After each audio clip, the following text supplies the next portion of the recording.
my name is Evan Deal, and I'd like to thank you for coming to my speech. Today, I will be informing you about the disease Alzheimer's. I've been a certified nurse's aide for a little over a year now. As a CNA, I've helped care for many people, but mainly I've cared for residents with Alzheimer's. I used to work in the memory care unit in a nursing home, so I was around Alzheimer's a lot. All of these residents had Alzheimer's, but were at different stages of the disease. The reason I picked this topic was because many people will encounter Alzheimer's at some point in their life, so it's good to be educated on the disease. So for my speech today, I will be informing you on what Alzheimer's is, the different stages, and how to help care for someone with Alzheimer's. Let's begin with what Alzheimer's is. In the book Alzheimer's Disease by Evelyn B. Kelly, published in 2008, Alzheimer's is defined as a condition in which the brain slowly shrivels and dies. This book also explains that with Alzheimer's, brain signals that are essential for life stop functioning properly because of the nerve cells in the brain quit working. This is why memory loss is a main symptom of Alzheimer's, because those messages can't be processed properly in the brain.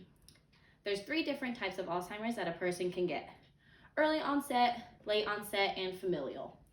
Early onset affects people that are under the age of 65, late onset affects people over the age of 65, and then familial is inherited when at least 2 generations had this disease prior. So now that you know what Alzheimer's is and how it affects the brain, let's move on to the different stages of the disease.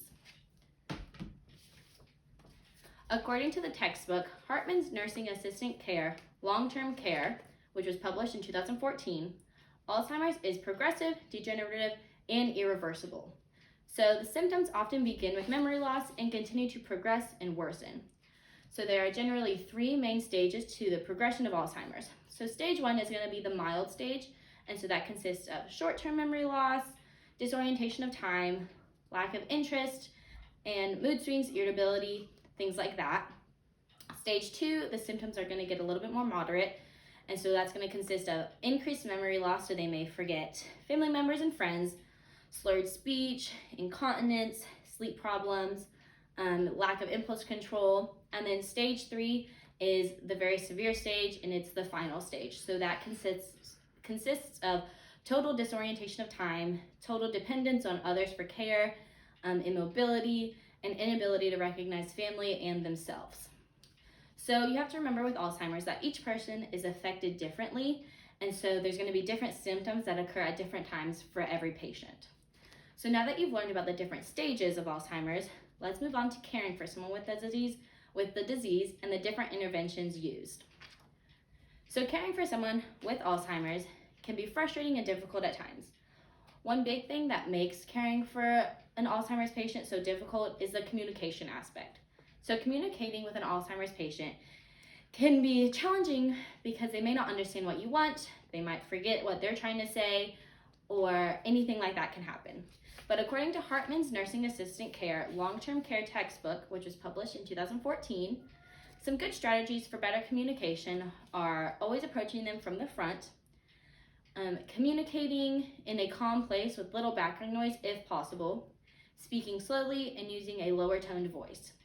By doing these 4 things, communication can become easier for both you and the patient. Also, communication repetition may be necessary for people with Alzheimer's. So they may forget what you said, so you may have to repeat it a few times before they get what you're trying to say.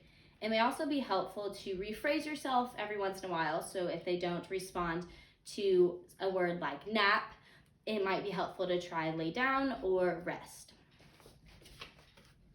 So another part of care for people affected by Alzheimer's is interventions taken to make their lives easier. So in the spring 2016 issue of AFA Care Quarterly, Dr. Jeffrey L. Cumming from the Lourevo Center for Brain Health and Cleveland Clinic explains the different interventions for people with Alzheimer's. So there is no cure for Alzheimer's, but there are medications that can help in the symptoms with Alzheimer's. So if medications don't help, healthcare providers will try non-pharmacological interventions to help with these symptoms. So for example, if an Alzheimer's patient is feeling down or depressed, they may try to involve the individual in an activity, or a lot of the times with the memory loss. They will forget their family members and their names, and so you can put pictures up and label them, and that can help a lot as well. So even though there's no cure for Alzheimer's yet, there's still many different things that we can do to help care for these people with the disease and make this process a little bit easier for them. So today I informed you about what the disease Alzheimer's is, the different stages of the disease, and how to help care for someone with the disease. So many of you will most likely encounter someone with Alzheimer's at some point in your life. So you can use this information you learned today to help you if it's ever necessary. By using this information, you will more easily understand individuals with Alzheimer's and what they're going through. So this will help you be more empathetic towards people that are affected by this disease. That concludes my informative speech. Thank you for listening.